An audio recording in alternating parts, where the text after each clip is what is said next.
যে নৃশংসতা চলছে এটার প্রতিবাদে আমরা এখন এখানে সবাই একত্রিত হয়েছি শুধুমাত্র আমাদের ভাই বোনদের জন্য।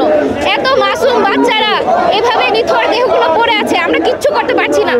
আমরা মুসলিম হয়ে আমরা কিছুই করতে পারছি না, আমাদের ভাই বোনদেরকে শেষ করে দিচ্ছে দিনের পর দিন। গত 2 বছর ধরে আমাদের ভাই বোনদের উপর যে অত্যাচার চলছে, নৃশংসতা চলছে, সেটার প্রতিবাদে আমরা এখানে দাঁড়িয়েছি এবং আমরা চাই যাতে জাতিসংঘ এদিকে চলতে এবং আল্লাহর কাছে একটাই দোয়া যে আমাদের ভাই বোনদেরকে যেন হেফাজত করেন এবং আমাদের ভাই বোনদেরকে যেন স্বাধীনতা দান করেন, আমাদের ভাই বোনদের রক্ত যেন আর বৃথা না যায়। আমরা সেই চেষ্টা করবো, আমাদের ভাই বোনদের রক্ত যেন আমরা দিব না। এবং আমরা মুসলমান হিসেবে আমরা চাইবো যে আমাদের ভাই বোনদের সাথে আল্লাহ যেন আমাদেরকেও শরীক করেন, আমরাও যাতে একসাথে তাদের সাথে জান্নাতে যেতে পারি, আল্লাহ যেন আমাদেরকেও কবুল করেন। বিশ্বব্যাপী যেই জেনোসাইড হচ্ছে ফিলিস্তিনিদের উপরে ইসরায়েল কর্তৃক, ওটার বার্তা এই স্বরূপ আজকে দেখেন মানুষ মুসলিম উম্মাহ কীভাবে জেগে উঠেছে।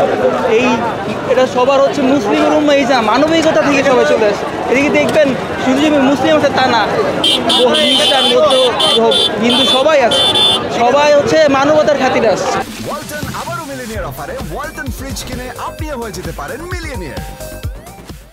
আমি একজন বাংলাদেশি হিসাবে, একজন মুসলিম হিসাবে আমরা ফিলিস্তিনির পক্ষে আছি, ইনশাল্লাহ ভবিষ্যতে থাকবো। এবং মানে ইউরোপ, আমেরিকা এবং ইসরায়েলকে আমরা শক্তভাবে বলতে চাই তারা যেন এই স্টপ জেনোসাইড মানে অনতিবিলম্বে এই জেনোসাইড যেন অবশ্যই তারা বন্ধ করে এবং আল্লাহর জমিনে তাদের বিচার হবে এবং আখেরাতে হবে ইনশাআল্লাহ। আপনারা জানেন যে আমরা আজকে এখানে কেন উপস্থিত হয়েছি, সেই 1980 সাল থেকে যে অবৈধ ইসরায়েল রাষ্ট্র তাদের ইহুদিবাদ শুরু করেছিল, আজকে এই পর্যন্ত প্রায় 70-80 বছরে আজকে তারা ফিলিস্তিনিদের তাদেরই রাষ্ট্র থেকে উৎখাত করে আজকে তারা অবৈধভাবে তাদের যে জেনোসাইড কার্যক্রমগুলো চালিয়ে যাচ্ছে এবং তাদের হত্যাযোগ্য থেকে স্পেশালি আমরা দেখি যে কোনো হত্যাযোগ্য কোনো উদ্দেশ্য থাকলে সেখানে নারী ও শিশুদের ছাড় দেওয়া হয়, কিন্তু ইসরায়েলি তারা যে সন্ত্রাসবাদ একটা টেরোরিস্ট রাষ্ট্র, তারা কিন্তু এই কাজগুলো করছে না।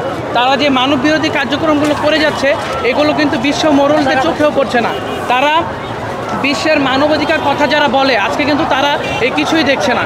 আমরা সবাই মানবতার পক্ষে দাঁড়াই, দলমত নির্বিশেষে, এখানে কোনো ধর্মর দিক দিয়ে না, মানুষ হিসেবে মানবতার দিক দিয়ে আমাদের মনে হয় যে প্রত্যেকটা মানুষের, প্রত্যেকটা রাষ্ট্রের এই ইসরায়েলের বিরুদ্ধে কথা বলা উচিত। তাদের এই হত্যাযোগ্য এই গণহত্যা জেনোসাইড বন্ধ করার জন্য যত সম্ভব যত দ্রুত যা করা যায় তা আমি মনে করি করা উচিত। সে করবে, আরবরা করবে, তারা করবে, তাদের কারো আশায় আসলে থাকা উচিত না। আমাদের নিজ নিজ যে দায়িত্ব, আমাদের নিজ নিজ যেই ক্ষমতা সবারই যারা যতটুকু পারি সেই হিসেবে কিন্তু আমাদের করা উচিত। সেই জন্যই আজকে এই আন্দোলনে আমাদের আসা। এখানে মূলত গাজায় যে গণহত্যা হচ্ছে ইসরায়েল কর্তৃক, যে মানবতা বিরোধী অপরাধ তারা করতেছে, অসংখ্য মানুষ মারতেছে। 1948 সাল থেকে ধরে এই পর্যন্ত লক্ষ লক্ষ মানুষ ফিলিস্তিনে মারা গেছে ইসরায়েলি আগ্রাসনে।